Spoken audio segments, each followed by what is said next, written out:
Hey everybody, this is Petey from the Spin Rack, and we also have Calvin Ellis, ready to rock. today. I want to say that this is a long time coming, and the connection between the old guard and the Spin Rack is a long time thing. Way back, Cal wasn't prepared for this. Way back when Cal said we should do comic reviews, and his framework, he would pull one, I would pull one, and then or we could do a mix of stuff, or he'd give me them, but I would pull independent. So I would go for some random stuff, and usually something that either we heard about, or or something that we thought, that looked okay that we hadn't seen, or if, on the rare case something I already knew. An old guard popped up, and it was questionable. It had some things with it and that, but at the same time, it was a big success for us. And then we did the movie trailers, and they were a big success for us. And some of the movie reviews are okay, some did well, but we have a long connection with the old guard. And then Netflix dropped the ball for all their other stuff that they were doing.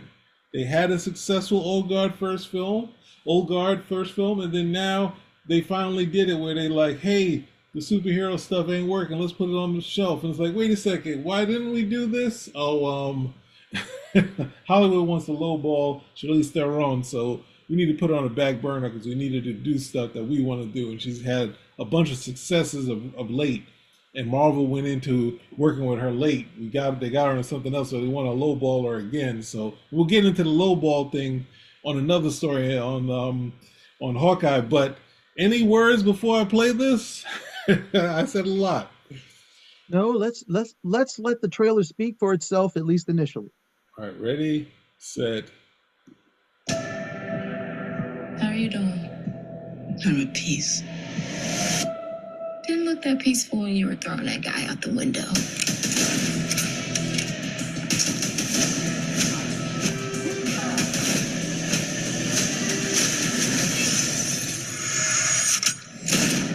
Listen, sometimes quick is better than subtle.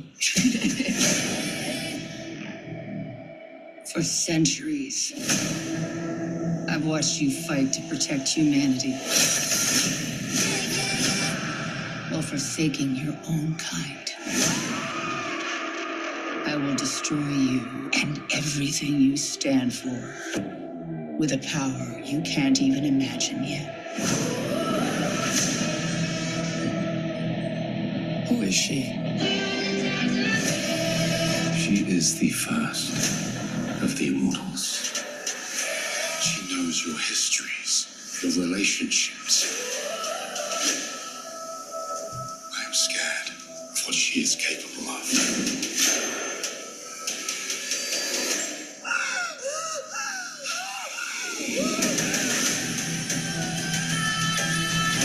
Luca, how do I find her? You and your friends don't have much time left. Do you think she knows that I've lost my immortality? The thing that lives forever. We're playing right into her hands. I don't have a choice. Put some money into this. Get some Fast and Furious. One day you'll understand. Every minute is a step towards death. Then you're coming with me.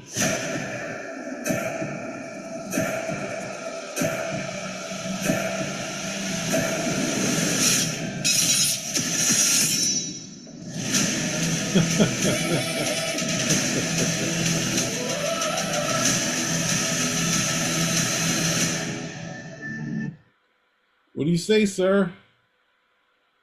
You may want to go first on this one. I hit a speed bump in Uma Thurman. I'm very iffy on Uma. When I first I saw her in Jennifer 8, I was taken, and I was okay with the what's that thing, uh, Pulp Fiction, because it was more the Tarantino thing. And I think post that, she's kind of ruined some of my superhero stuff. And you thinking I'm saying Batman and Robin? I'm saying no, my British Avengers. And they kind of didn't capture the quirkiness of the Avengers, but they It wasn't enough Emma Peel for you? well, she wasn't. She definitely wasn't her, and they would the tone and the humor wasn't that. And every time I watch it, it's just it's not comic book James Bond. It's I think you see Mission Impossible kind of gets that note that the British Avengers kind of goes to, kind of like the style and that sort of stuff. So Uma, and I'm not a Kill Bill person. I went into the first one, and I think somewhere in there, the first one, I said to myself, I lied to myself and liked it. And when the second one said, how did I buy into character named Beatrice Kiddo? And it totally ruined the whole thing. So I'm still with it. It still sees some elements of the comic book. I thought it would be more about what the second series was, which was the girl who's underwater. And even though I think we did, I think me and Mars did a review on the second series, that I had seen something like that with an immortal character in the X-Men.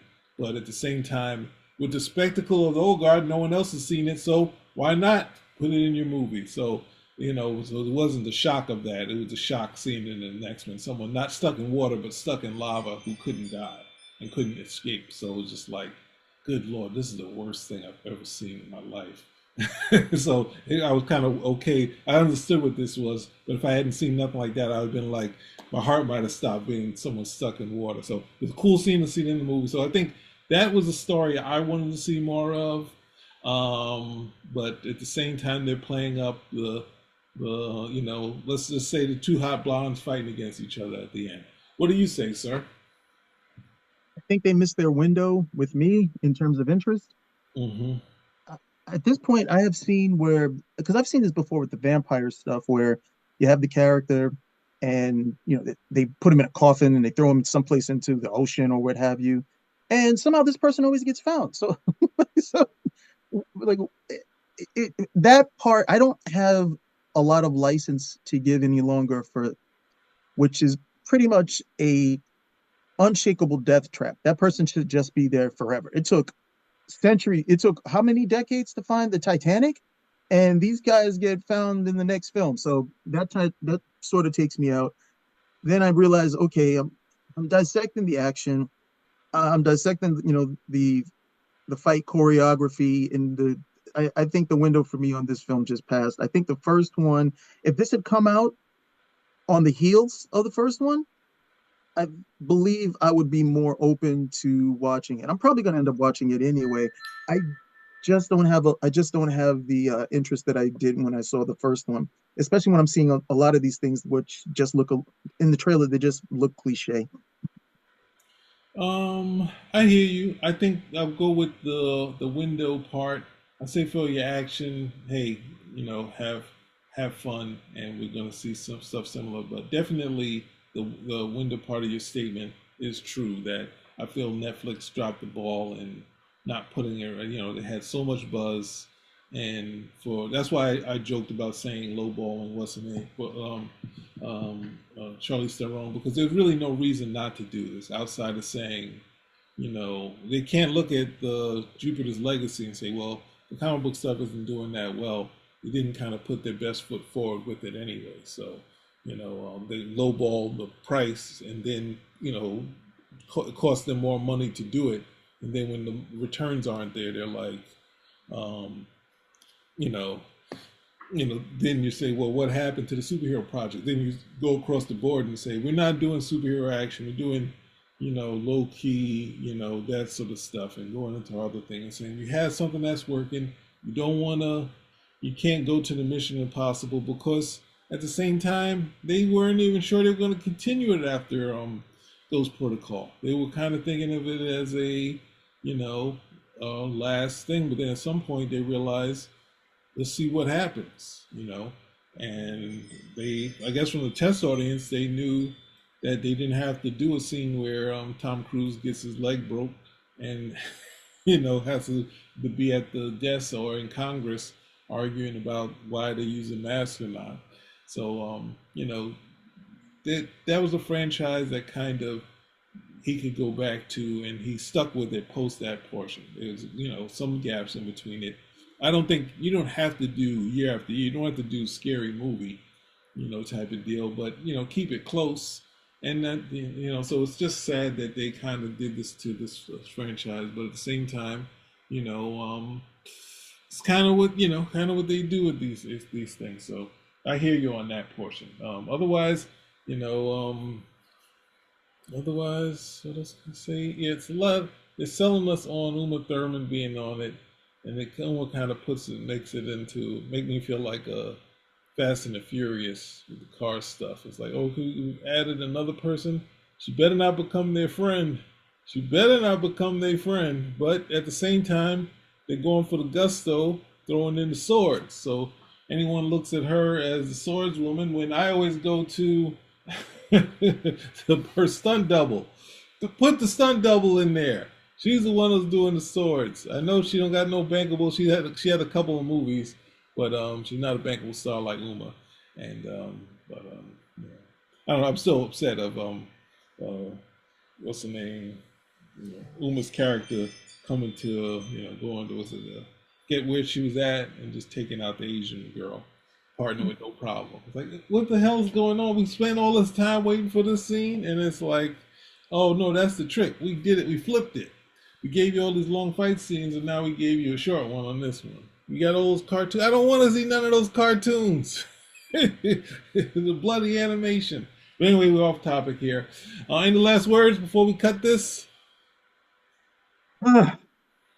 Because you've been more vocal in enjoying the action stuff with Charlize Theron, and I think I've seen every action film she's done. I think the best that I've seen was Atomic Blonde, and yes, but unfortunately, it's like nothing. I don't think, at least for me, she hasn't been given a vehicle where I'm like, okay, yes, this one hit. From Eon Flux to Atomic Blonde to Old Guard, she's proven that she can do this stuff. I just haven't seen a vehicle that really takes off for me, unfortunately. A lot of it, I don't want to say stayed, but maybe formulaic in terms of the overall approach, and nothing singular. I mean, when you look at something like John Wick has a lot of the same stuff that you would see in an action movie, but there's enough different that when you come in, you're like, okay, I can, really vibe with this. This isn't just another run-of-the-mill. This isn't just another run-of-the-mill action film because of the nuances they applied to John Wick's character. I wish they had given her something similar. I wish she had been in something similar to that, but I think that's going to be hard because they've decided what. I also think it's unfortunate that they decided the action movies are the same for women as they are for men. And in doing that, there's some stuff that you could do. There's some really action stuff that you could do that would definitely lean more, towards a female protagonist as opposed to a male one, but they're just not going to do that, unfortunately. So I'm going to watch it. Hopefully I'm pleasantly surprised, but for someone who has definitely shown that she's quite capable of delivering in an action movie, I don't think she's been serviced with something that's unique enough for what she's able to bring to the table as an action movie actress. I think, let's say just the right way to say it. Yeah, I don't know. For me, as far as action goes, I kind of, it just, I can, for Charlize, even Uma, they are in where it doesn't change the dynamic of, female fighting, this sort of thing. But I'm sorry, I almost want to shoot myself. I see another 5'2" person come out of nowhere. The only one that kind of worked for me really in the past was they had in my show Alphas, they had Alpha who could, what was she doing? Was she utilizing? She was kind of like a rogue. She could take on people's powers, and she could almost find the pinnacle of how to use them. So she's with Malik Yoba, and he has the power to kind of rev up his energy, but he kind of overloads and almost causes his heart to screw up. And she's like, no, you're looking at your power differently. So she's like, I mean, and she's using it, but her fault was she kept she would fall, she would lose all her memories. So she would take on your abilities and know how to do it, but she couldn't keep her own memories. She would just keep wiping out. That was only like 5'2", 4'8",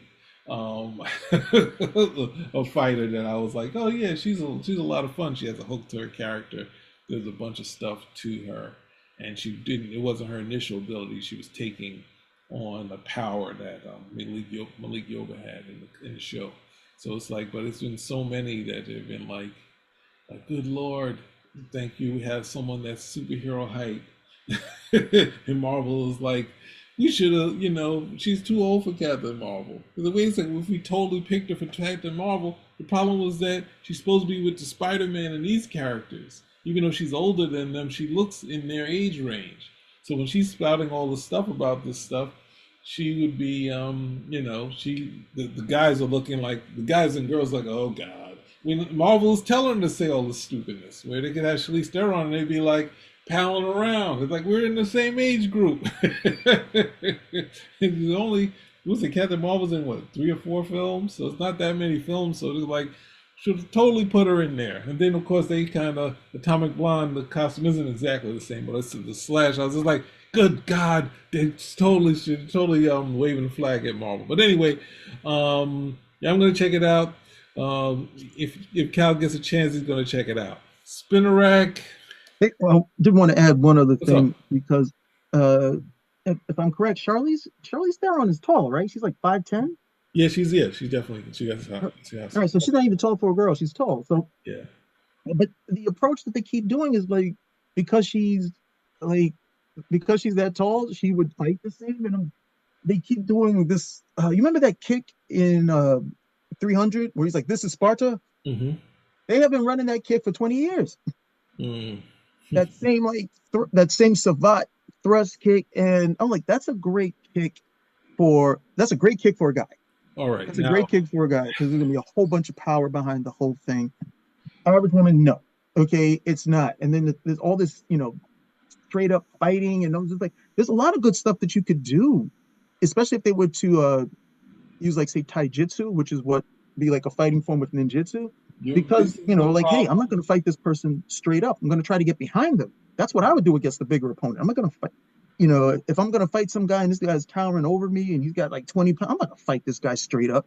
I'm going to feint. I'm going to try to get behind him. We're going writ large. We're fantasy. We're pushing the boundaries. I understand that the fantasies, unfortunately, the fantasies become repetitive. That's the problem. The fantasies become, in this fantasy, for some reason, everybody uses the same kick. The same choreographers, or the same people looking at. The thing is, you have to think about it, that's the part. That's the thing. That even if you say, all right, you do the mood film, like I think we had for Martha Washington mood film. You have these bits from the scenes, and they're like, wait a second, why aren't we wanted some of these scenes that we have in the movie? Like, no, we'd use that for the mood. No. I want that in the movie. Like, not paying, I think it was who doing, I guess I'm not supposed to say what mood film it was. It was for a movie that came out, and I found some really cool effects. It had a warp effect when you hit. And it was like, this would be great for a mood film. And they were like, no. Logan, the Matrix, make sure we have all these scenes in here. And when I saw the movie, they didn't have those exact scenes, but I've seen movies where I've been like, wow, I feel like the mood film is exactly in here. So, but at the same time, it's for maximum effect, things that people like, like, let's get that in there. Or maybe the director's thinking small, but they always want to have it writ large or bigger. But I hear you. And as a fighter, you could, certain people see things that are in their wheelhouse. They're like, come to F on. This last thing I'll say on that, you recall an actress by the name of Nia Peoples? Oh yeah, I mean, yes. Anyway, so I think she did some work on Walker, Texas Ranger with Chuck Norris, and she's she stands about 5'2", if I'm correct. But the way that they choreographed her fight scenes was to someone who's going to be fighting her height, in all the fight scenes at the end of the day works much better. So if anybody out there, you want to see it, try to, you can check out some of that stuff when Neil Peoples on Walker, Texas Ranger. And, she wasn't doing this stuff. She was definitely trying to make the first hit the last hit at the end of the day, but, she was not going to square up. It was speed, a little bit of trickery, those type of things I think work much better. And it gives it allows you to do some different choreography as opposed to like, okay, for some reason everybody's just, or at least the protagonist is always like phenomenally strong, like 3 times as strong as everybody else, even if it's a woman. It just doesn't make a lot of sense at this juncture because I've seen it so much. But I think that's a good one to check out if they want to do something different, and actually think about the fight scenes a little bit more than they've done. Not everything is a savate kick. All right. What I want to say, I thought you were going to mention how could Howard Hewitt mess up his relationship with Lena Peter. Do I really need to mention that? Doesn't that just stand there for all time? I mean, he was older then. Like, to bag that when you're older, the dude coming out in the 80s, she had a show in the late 80s. So you're lucking out in the early 90s, and anyway. Howard Hewitt made the same, in my opinion, mistake that most guys make when they're in that type of situation. They're like, I got it. I got it. Because well, as a side note, while you're watching Texas Ranger, I was watching some sort of, I think she was in, it was Post, or was it, I think it's a thing, her other show that was on Fox. Was that the 21 Jump Street? Was she on that? What show was she on, the regular Fame. show? Huh? Oh, Fame. Yeah, Fame. So after that, she was in like a TV movie on like Fox or something like that, where it was her, Catherine Oxenberg, if you know her from Dynasty, and they were like in a bathing suit like model thing, and I was just like totally changed my whole view of. I was just like, whoa, where did all this happen? Then she was on Party Machine, and I'm like, Howard Hewitt. It's like what's this? She was a Charlemagne. Shalimar is like, I guess it's early 80s. It feels like it's 70s because what's those guys? The Gods and Earth, the 5 Percenters, they reused it for their world famous Supreme Tune show. So they're like, Shalimar been out since like I guess Jody Wiley from late 70s, and then they bring Howard Hewitt on. They come in early 80s. So, but it's like, yo, man, you're not the star. That you can be doing ballads and you can sing to a lot of people, but dude, all right, I'm out of here. Spin a rack. We'll do another show on that subject. We're out. We are out.